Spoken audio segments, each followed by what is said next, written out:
भगवान श्री सदाशिव ने कहा, हे सनत कुमार, सावन महीने की दोनों पक्षों की एकादशी तिथि के दिन जो क्रिया करनी होती है, अब मैं उसके संबंध में बतलाऊंगा, उसे तुम ध्यान पूर्वक सुनो। हे महामुने, इस व्रत के संबंध में मैंने आज तक किसी को नहीं बतलाया। ये व्रत गुप्त, योग्य, उत्तम, महान, पुण्य, पाप ताप को समूल नष्ट करने वाला है।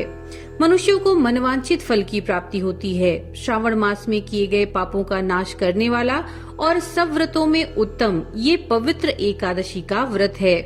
हे वत्स, इसके संबंध में मैं तुम्हें सब बतलाऊंगा, तुम ध्यान पूर्वक सुनो। दशमी के दिन प्रातः काल स्नान करके पवित्र होकर गुरुदेव की आज्ञा से वेद वेत्ता, पुराण ज्ञाता, जितेंद्रिय द्विजों का पूजन करना चाहिए। देवेश भगवान श्री विष्णु की षोडशोपचार पूजा करके उनसे प्रार्थना करनी चाहिए कि हे पुंडरीकाक्ष, मैं आने वाली एकादशी को निराहार रहूंगा और उसके अगले दिन भोजन करूंगा। हे अच्युत, आप मेरी रक्षा करें। हे विप्र, उस दिन गुरुदेव तथा अग्नि के समीप नियम से भूमि पर सोना चाहिए। काम और क्रोध त्याग कर एकादशी के दिन प्रातःकाल भगवान केशव में चित्त लगाकर अथवा अन्य कार्य करते हुए श्रीधर श्रीधर का जाप करते रहना चाहिए। हे विप्र, 3 दिन तक न तो किसी पाखंडी को देखें, न ही उससे बातचीत करें। हे वत्स, केवल इतना करने से ही ये व्रत मोक्ष दाता हो जाता है। मध्याह्न के समय पंचगव्य लेकर क्रोध को त्याग कर नदी आदि के सुंदर जल में स्नान करना चाहिए। भगवान सूर्य को नमस्कार करके श्रीधर की शरण में जाकर वर्ण आचार आदि सब काम करके अपने घर को वापस लौटना चाहिए। घर पर आकर श्रद्धा और भक्ति के द्वारा भगवान श्रीधर का अर्चन पुष्प, धूप, दीप और अनेक तरह के नैवेद्य द्वारा करना चाहिए। रात में गीत, वाद्य तथा कथा सुननी चाहिए और जागरण करना चाहिए। पहले कलश स्थापन करके पंचरत्न और सोने को कलश में रखकर श्वेत चंदन से पूजा करनी चाहिए और फिर कलश को 2 श्वेत वस्त्रों से ढक देना चाहिए। देव देवेश की प्रतिमा शंख, चक्र और गदा युक्त करके उसकी सविधि पूजा करके द्वादशी के दिन प्रातः काल आह्निक करके श्रीधर नाम का जाप करना चाहिए। शंख, चक्र, गदा और पद्मधारी भगवान देव देवेश की पूजा करके ब्राह्मण को सोने की दक्षिणा सहित कलश देना चाहिए। यह घड़ा दान सहित ब्राह्मण को देते समय इस प्रकार कहना चाहिए, भगवान श्रीधर जी, आप प्रसन्न होकर मुझे उत्तम लक्ष्मी दीजिए।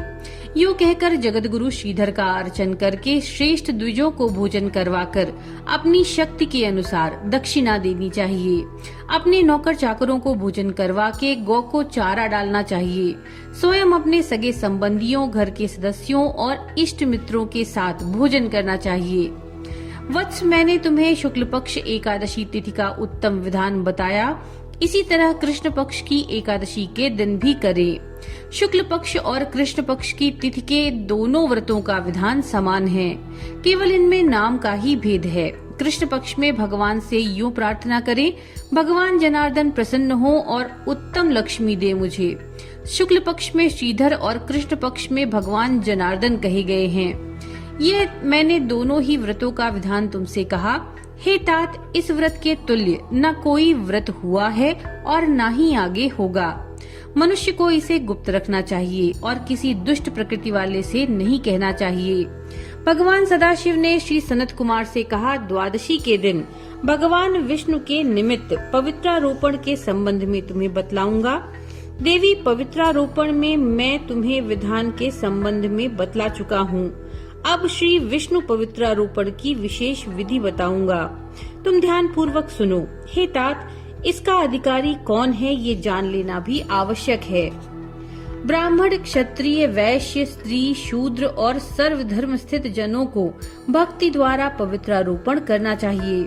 स्त्रियों तथा शूद्रों को केवल नाम मंत्र द्वारा श्रीहरि का पूजन करना चाहिए। सतयुग में मणि का, त्रेता में सोने का, द्वापर में रेशमी तथा कलयुग में सूत द्वारा पवित्रा का निर्माण करना चाहिए। सन्यासी को मानसिक पवित्रारोपण करना चाहिए। पवित्रों को बांस के पात्र में रखे तथा कपड़े से ढककर भगवान श्रीधर के सन्मुख रखकर कहें, हे प्रभु, अपने क्रियालोपार्थ पवित्रा को ढका है। हे देव, मेरे काम में विघ्न न हो। हे नाथ, आप मुझ पर दया करें। हे देव, आप सब तरह से मेरी गति हैं। हे जगतपते, आपको मैं इस पवित्रा द्वारा प्रसन्न करता हूँ। हे देवेश, आज से लेकर वर्ष भर तमक, व्रतनाशक, काम, क्रोध आदि ना हो। हे देवेश, आप तब तक मेरी सुरक्षा करें जब तक कि मेरा व्रत पूर्ण ना हो जाए। मैं आपका भक्त हूँ, आपको नमस्कार है। इस तरह भगवान श्रीधर से प्रार्थना करनी चाहिए। कलश पर बांस के पात्र में रखे पवित्रा की नम्रता पूर्वक इस प्रकार प्रार्थना करनी चाहिए, हे पवित्रा, 1 वर्ष तक किए अर्चन से प्रसन्न होकर आप विष्णु लोक से यहाँ आई, अतः आपको नमस्कार है। हे देव, विष्णु तेज से उत्पन्न रमणीय तथा पाप नाशक सब इच्छाओं के प्रदाता आपके शरीर में पवित्रा को धारण करता हूँ। हे देवेश, हे पुराण पुरुषोत्तम, आप मेरे द्वारा निमंत्रित हैं, अतः आपका पूजन करूँगा। आप मेरे सामीप्य हो, आपको नमस्कार है। हे देव, कल प्रातः काल आपके निमित्त इस पवित्रा को अर्पण करूँगा। फिर पुष्पांजलि देनी चाहिए, रात में जागरण करना चाहिए, एकादशी के दिन अधिवासन करके द्वादशी के दिन प्रातः काल पूजन करना चाहिए। गंध, दूर्वा, चावल और हाथ में पवित्रा को ग्रहण करके कहना चाहिए, हे देवों के देव, आपको नमस्कार है। इस पूजा को आप स्वीकार करें। 1 वर्ष तक पुण्य फलप्रद पवित्रा से निवेदन करना चाहिए। आप मुझे पवित्र करें।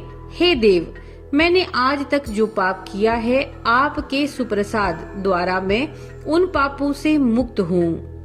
मूल मंत्र द्वारा पवित्रा को संपुटित करके नैवेद्य देना चाहिए। निराजन तथा प्रार्थना करनी चाहिए। मूल मंत्र से अग्नि में घृत और पायस द्वारा हवन करना चाहिए।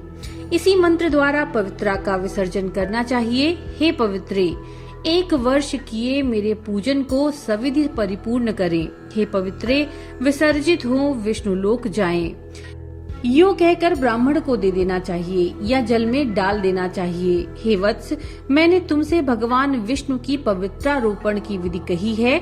जो कोई हरि का यह पवित्रारोपण करता है, वह इस संसार में आनंद भोग कर अंत में बैकुंठ को जाता है।